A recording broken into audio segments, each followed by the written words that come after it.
यदि कोई नमस्ते करता है तो उसका सूर्य प्रबल हो जाता है।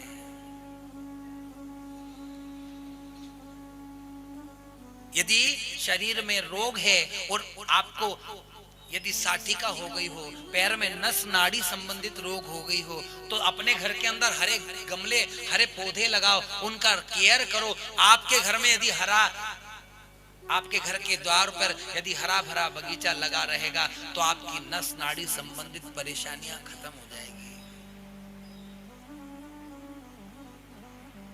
क्योंकि बुध शरीर में कहीं ना कहीं अवस्थित है। दाग धब्बे कील मुहासे यदि होते हैं तो मंगल खराब है। स्किन डिसीज हो गई हो, बुध खराब है। यदि आपका वेट बढ़ता है, आपको थायराइड हो रहा है, शरीर में आपका शरीर पतला होता है, मोटा होता है, तो बृहस्पति खराब हो गया है।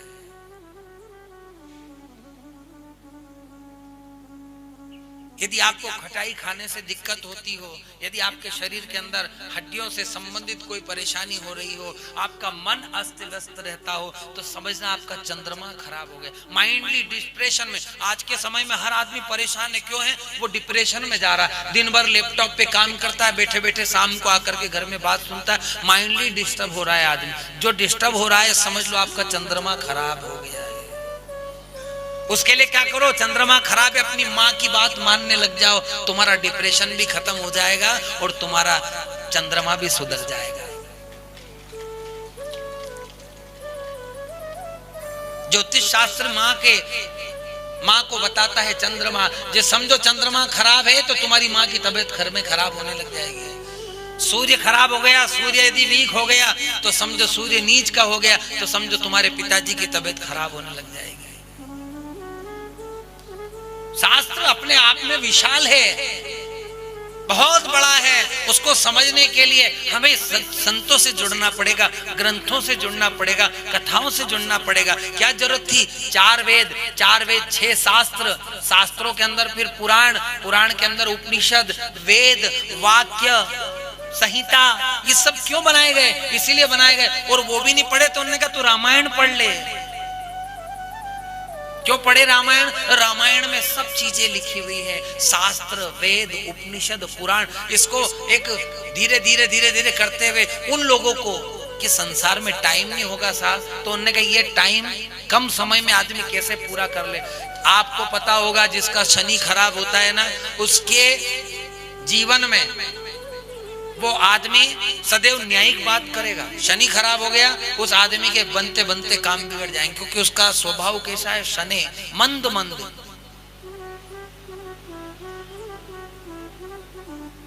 शनि भगवान को प्रसन्न करना है, हर शनिवार को जो है पीपल के पेड़ के पास में जाकर के दीपक लगाना चालू कर दो। पीपल का पेड़ अपने घर के आसपास नहीं होना चाहिए, और यदि है भी तो उसकी पाठ पूजा करना चालू कर दो। उसके अंदर जो लकड़ियां हैं उसको हवन पूजन के उपयोग में देना प्रारंभ कर दो। शनि महाराज प्रसन्न हो जाएंगे।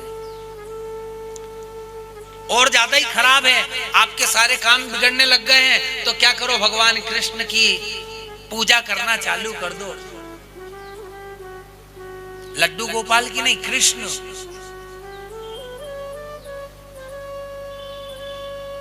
क्योंकि सूर्य की पुत्री जो है वो कालिंदी है, और कालिंदी सूर्य ही पुत्र शनि है।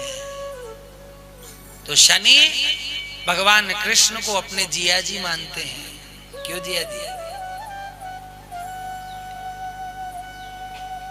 क्या मानते हैं? जिया जी। तो अब साला जिया जी के सामने क्या बोले? इसलिए संबंध पारस्परिक संबंध है। चंद्रमा खराब हो जाए, सूर्य खराब हो जाए और सब कुछ खराब हो जाए, लेकिन यदि आप माता पिता की सेवा कर रहे हैं, धर्म से जुड़े हुए हैं, धार्मिक कार्यों में भाग लेते हैं, तो आपके जितने भी कार्य हैं, ये सब चीजें बता रखी है हमने 7 दिन तक। जिसको सुनना है अजय दर्शन चैनल निकालो अपने घर पर, उसको सब्सक्राइब जरूर कर देना। तुमसे कह रहा हूं, मैं देख तो रहे हो, पर उसको आगे पहुंचाने का काम भी तो तुम्हारा है। दिन भर गृहिणियां मोबाइल जरूर देखती, भाई भी देखते जरूर हैं, सब दिखता है उसमें क्या कौन कौन देख रहा है। ये कथा चल रही लाइव, लेकिन आप उस चैनल को आगे सब्सक्राइब करोगे तो और आगे लोगों तक पहुंचेगा ना।